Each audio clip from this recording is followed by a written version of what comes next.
नमस्कार, आप देख रहे हैं एयर न्यूज।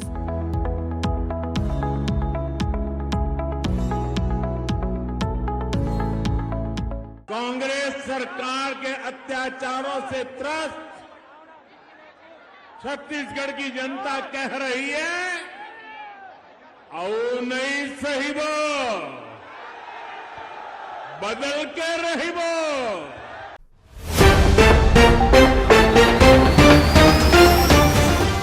छत्तीसगढ़ में हुए विधानसभा चुनाव 2023 में भारतीय जनता पार्टी ने बहुमत हासिल करके सत्ता में वापसी की है।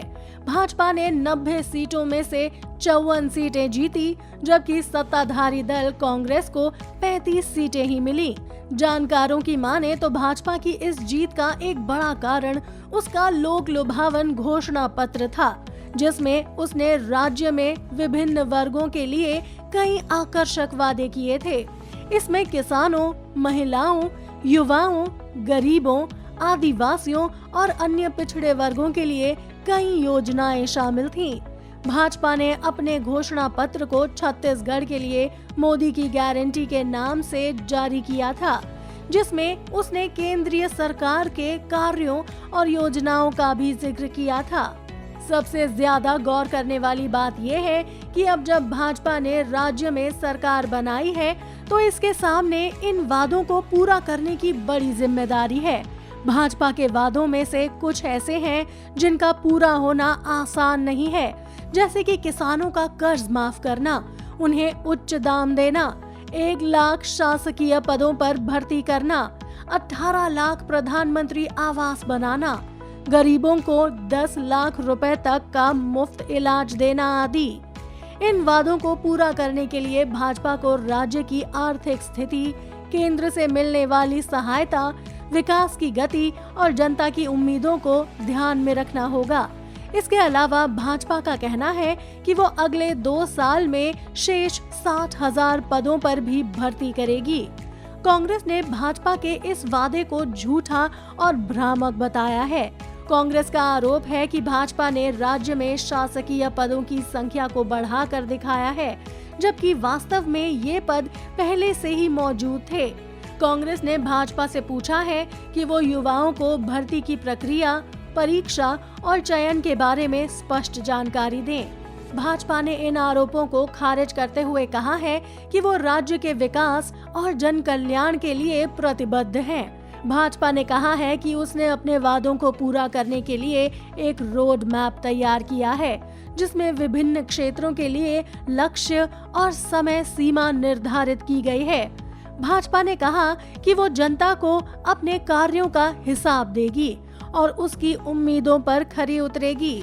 छत्तीसगढ़ में हुए विधानसभा चुनाव के नतीजों का विश्लेषण करते हुए विशेषज्ञों ने कहा है कि भाजपा की जीत के पीछे कई कारक हैं, जैसे कि भाजपा ने अपने घोषणा पत्र को छत्तीसगढ़ के लिए मोदी की गारंटी के नाम से जारी किया था, जिससे वो केंद्रीय सरकार के कार्यों और योजनाओं का भी लाभ उठाना चाहती थी। भाजपा के मुख्यमंत्री पद के उम्मीदवार रमन सिंह ने भी अपने प्रचार में प्रधानमंत्री नरेंद्र मोदी की तारीफ की और उनके नेतृत्व का जिक्र किया।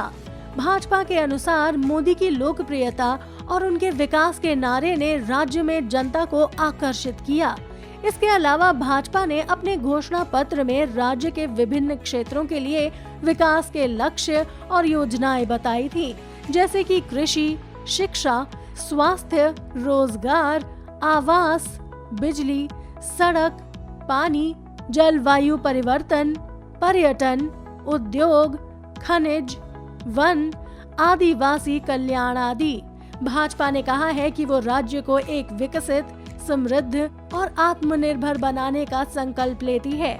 भाजपा के घोषणा पत्र में राज्य के विभिन्न वर्गों के लिए कई जन कल्याण की योजनाएं भी शामिल थीं, जैसे कि किसानों का कर्ज माफ करना, उन्हें उच्च दाम देना, महिलाओं को महतारी वंदन योजना के तहत 12,000 रुपए वार्षिक वित्तीय सहायता देना, 1 लाख शासकीय पदों पर भर्ती करना, 18 लाख प्रधानमंत्री आवास बनाना, गरीबों को 10 लाख रुपए तक का मुफ्त इलाज देना आदि। इस प्रकार छत्तीसगढ़ में भाजपा की जीत उसके लिए एक महत्वपूर्ण उपलब्धि है और ये उसे राज्य में अपनी नीतियों और योजनाओं को लागू करने का अवसर देती है। अब देखना ये होगा कि भाजपा इस अवसर का कैसे उपयोग करती है और क्या वो अपने वादों को पूरा कर पाती है। आपको ये जानकारी कैसी लगी, इस पर आप अपनी राय नीचे कमेंट बॉक्स में लिखकर जरूर बताएं। अगर आपको ये वीडियो सच में रोचक और ज्ञानवर्धक लगी हो तो इसे लाइक और शेयर जरूर करें और एयर न्यूज को सब्सक्राइब करना ना भूलें, ताकि आपको हमारी हर वीडियो का तुरंत अपडेट प्राप्त हो सके। धन्यवाद।